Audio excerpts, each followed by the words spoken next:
Adventures of Huckleberry Finn 1.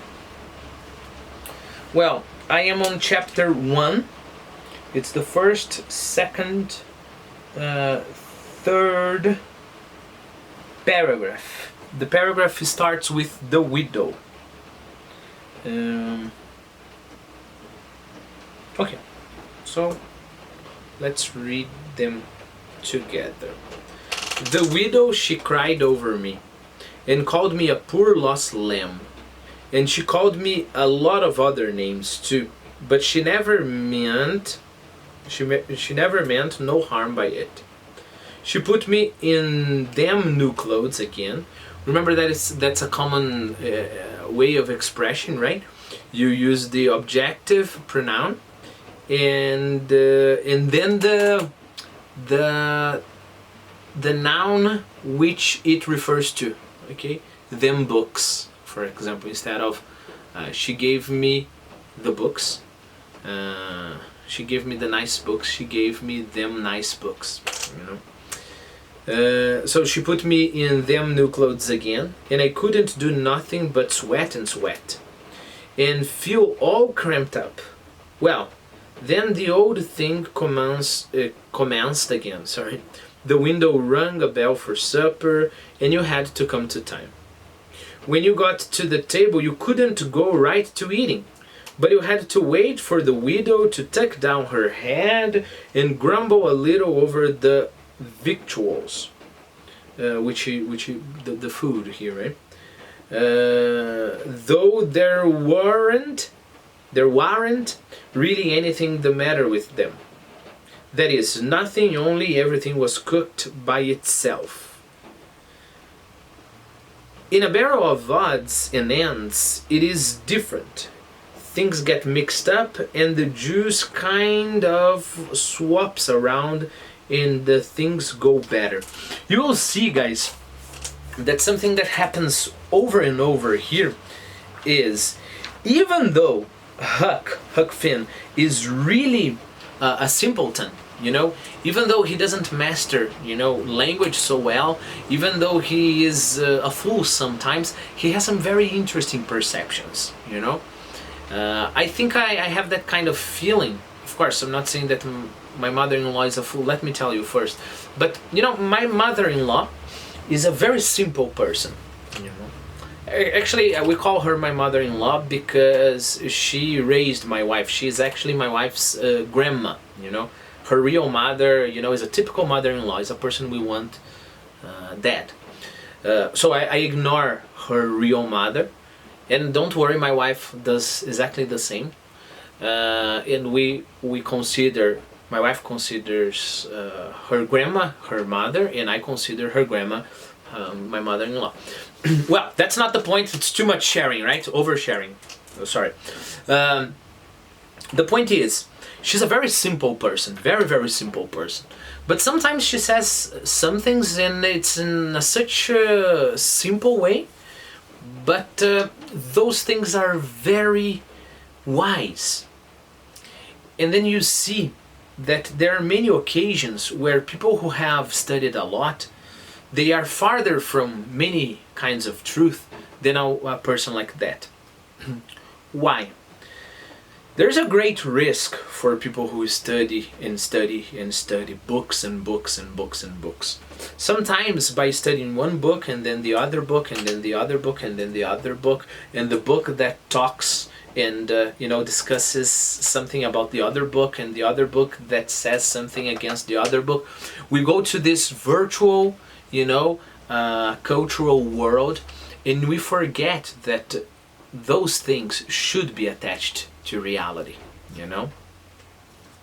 So for example, we talk about what is it to make art, and then the discussion of art and non-art and against art or whatever, and then we forget that to connect all of those abstract concepts to real life, you know. What about when I see a movie, you know, things like that. Okay, a person that is simple like that, like Huck Finn, they're going to be wise when they pay attention to reality. Maybe they won't have a refined way to express what they have seen in reality, but maybe they have seen something very interesting in reality, all right? And as a matter of fact, by the way, this is the job of a good author. A good author will look at reality, will look at things, probably things you see every day, and he will pay so much attention to it that he'll give you another perspective, or he will put in words what for you is just, wordless sensation, okay?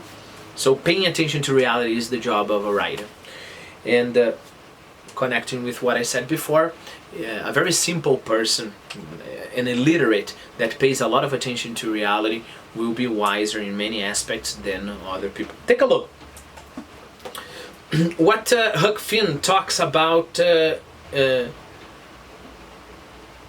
way the food was prepared. Could you understand how was the food prepared? Look, when you got to the table, you couldn't go right to eating, but you had to wait for the widow to tuck down her head. So she was praying before the food, right?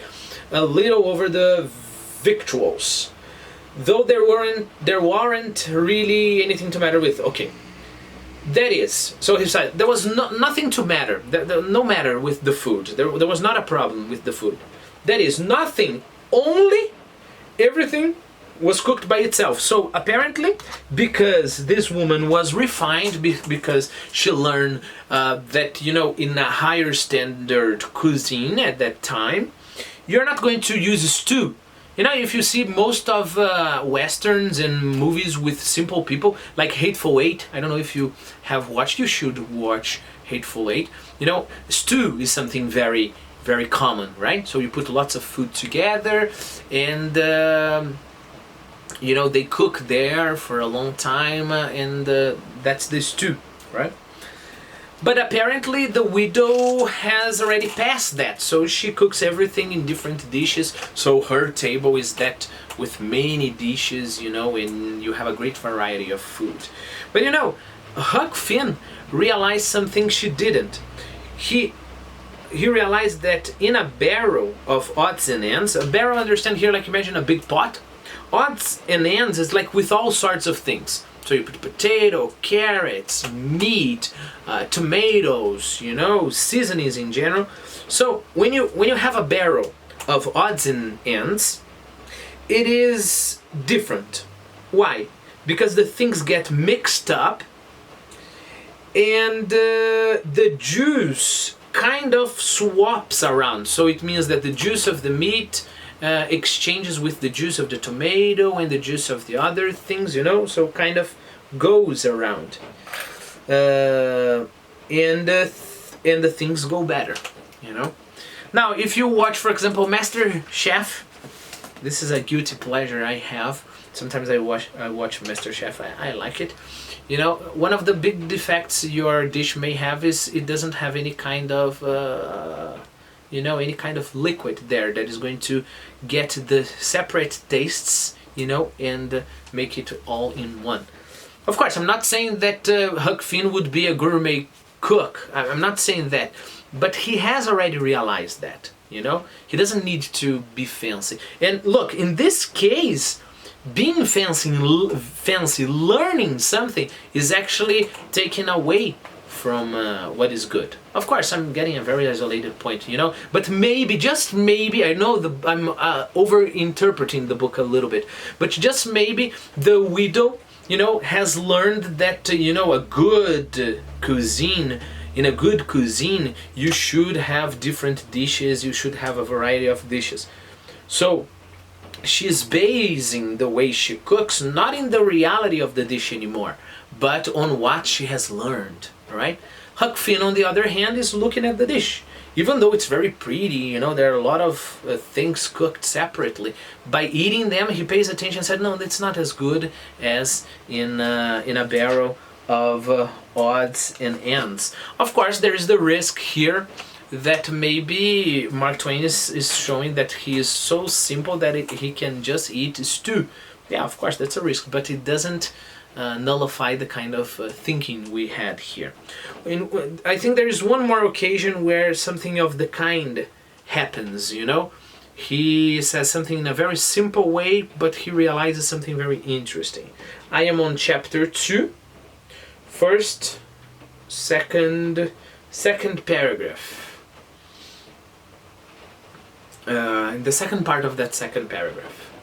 If you are with the quality, or at a funeral, or trying to go to sleep when you ain't sleepy, if you are anywhere where it won't do for you to scratch, why you will itch all over in upwards of 1,000 places. Okay, so remember they were hiding in the bushes, you know, and then Jim was around and they had to be completely still, and then he started itching, you know, on the nose and then on the ear and then the back of the neck, and then he realized this very interesting fact, you know, you're at a funeral, you can't laugh, you will feel like laughing, you're at church, or in that case you are trying to force yourself into sleep, and then you can't. It's like those kinds of occasions where your body does the opposite of what you want it to do.